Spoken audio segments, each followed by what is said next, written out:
चंडीगढ़ में शहरी स्थानीय विकास निकाय के मंत्री विपुल गोयल और नगर पालिका के कर्मचारियों के संघ के अधिकारियों के बीच एक अहम बैठक हुई।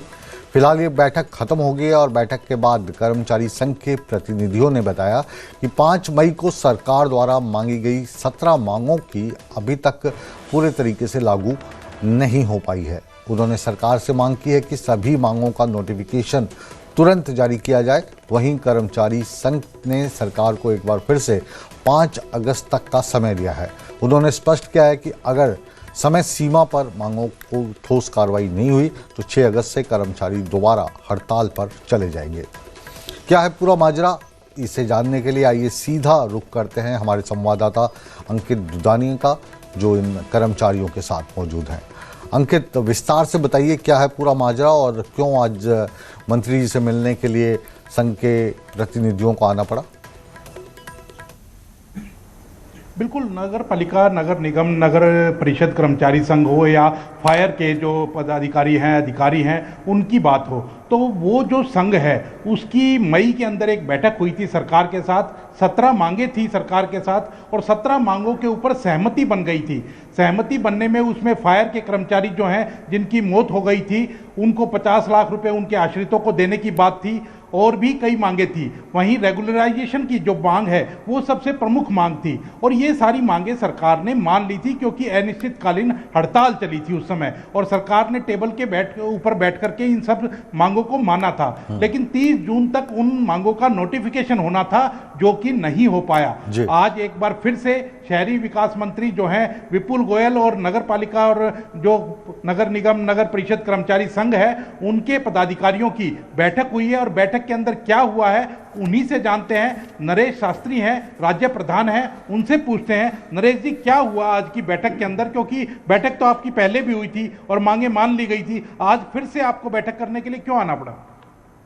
दरअसल जो 13 मई को हरियाणा सरकार और नगर पालिका कर्मचारी संघ, हरियाणा और अग्निशमन विभाग कर्मचारी यूनियन के साथ जो बैठक लंबी हड़ताल के बाद सरकार से हुई, उसमें 13 मई को लगभग 17 मांगों पर सरकार और यूनियन के बीच सहमति बनी थी। जिसमें प्रमुख जो मांग थी कच्चे कर्मचारियों को पक्का करने का था। पालिका परिषद में जो नगर निगम में दैनिक वेतनमान या पालिका रोल पर लगे हैं उनको पक्का करने का था। अग्निशमन में जो ड्राइवर और फायरमैन अनुबंधित आधार पर लगे हैं उनको पक्का करने का था। लेकिन सरकार ने 13 मई को ये कहा था कि हम 30 जून तक पत्र जारी कर देंगे और इसके अतिरिक्त जो एस्क्रेशिया पॉलिसी है उसमें जो लगाई गई शर्त है कि 52 साल की उम्र के बाद मरने के बाद कर्मचारी को एस्क्रेशिया पॉलिसी का लाभ नहीं मिलेगा। सर्विस लेंथ 5 वर्ष से कम होने पर नहीं मिलेगा। हमने इन शर्तों को हटाने का भी वहाँ मांग किया था और सरकार ने सहमति बनाई थी। इसके अतिरिक्त पालिका परिषद, नगर निगमों में जो सफाई कर्मचारी अलग अलग, बिल्कुल, जो मांगे, जो मैं वही कह रहा हूँ कि जो मांगे आपकी थी वो तो थी, अब सरकार से क्या सहमति बनी? क्योंकि उस समय की अभी 30 जून तक वो नोटिफिकेशन नहीं हुआ, तो अब आज की बैठक में क्या हो पाएगा? मैं वही बता रहा हूँ आपको। मुख्य रूप से जो आज की बैठक का सारांश है वो ये रहा कि सरकार ने 17 मांगों में से तो 10 मांगों को बताया कि उन पर सरकार काम कर रही है और उनके पत्र जारी करेगी। हमारा सवाल ये था कि सरकार ने 30 जून को पत्र जारी करने के लिए अंकित, अब आज की मीटिंग के बाद ये कितना उम्मीद रखते हैं कि इनकी मांगे जो हैं वो मान ली जाएंगी और 6 अगस्त को दोबारा से इनको सड़कों पर नहीं आना पड़ेगा? 50 लाख रुपए की पॉलिसी बनाने का पत्र जारी हुआ। जो 2 कर्मचारी मरे ना, उनके बच्चों को परमानेंट नौकरी देने का फैसला हुआ। अब आज की बैठक से क्या उम्मीद है आपको कि कोई फैसला हो पाएगा? आपको लगता है सरकार का कोई सकारात्मक रुख है? सरकार आज भी हमारे सवालों का जवाब नहीं दे पाई और उन्होंने कहा कि हम जल्द ही पत्र जारी करेंगे।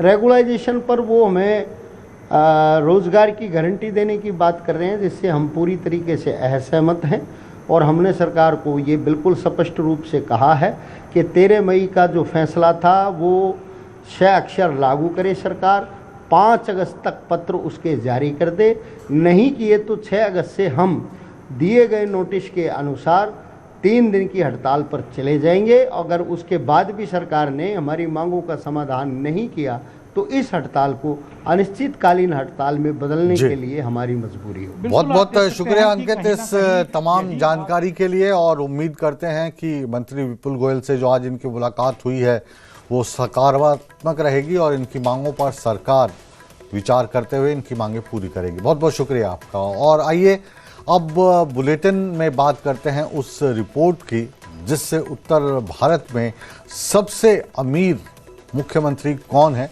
इसका पता आपको चलेगा।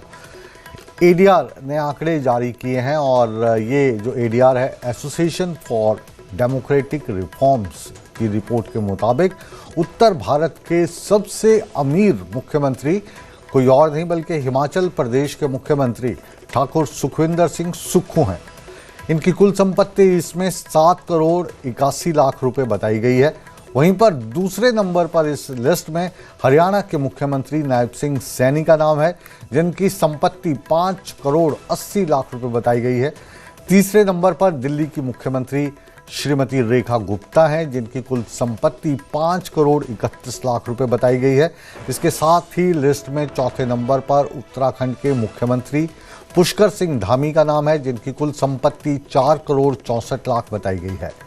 उत्तर प्रदेश के मुख्यमंत्री योगी आदित्यनाथ की संपत्ति 1 करोड़ 54 लाख की और राजस्थान के मुख्यमंत्री की कुल संपत्ति 1 करोड़ 46 लाख रुपए बताई गई है। रिपोर्ट में बताई गई इस संपत्ति को लेकर हिमाचल प्रदेश के मुख्यमंत्री सुखविंदर सिंह सुक्खू की इस पर टिप्पणी आई है और इस रिपोर्ट में जो आंकड़ा पेश किया गया है जिसमें उनको सबसे अधिक अमीर मुख्यमंत्री बताया है इसको उन्होंने पूरे तरीके से नकार दिया है और कहा है कि भारतीय जनता पार्टी इस रिपोर्ट के जरिए उनकी छवि खराब करने की साजिश कर रही है। नहीं आया कि ये चीज़ क्यों लाई गई है, किस कारण लाई गई है। 20 सालों से जो एफिडेविट में है वही चीज़ एफिडेविट में अभी भी है और पहले भी है। 20 साल पहले जो प्रॉपर्टी मैंने से जैसे अपना एक प्लॉट खरीदा था, 12 लाख रुपए का प्लॉट खरीदा था, उसमें मकान बनाया था। तो ये सब चीज़ें जब लाएगी तो मैंने इसको एफिडेविट में दिखाया है और 20 साल पहले से दिखाया।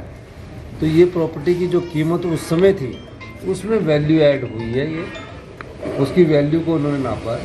पर ये दिखाना कि उत्तर भारत के सबसे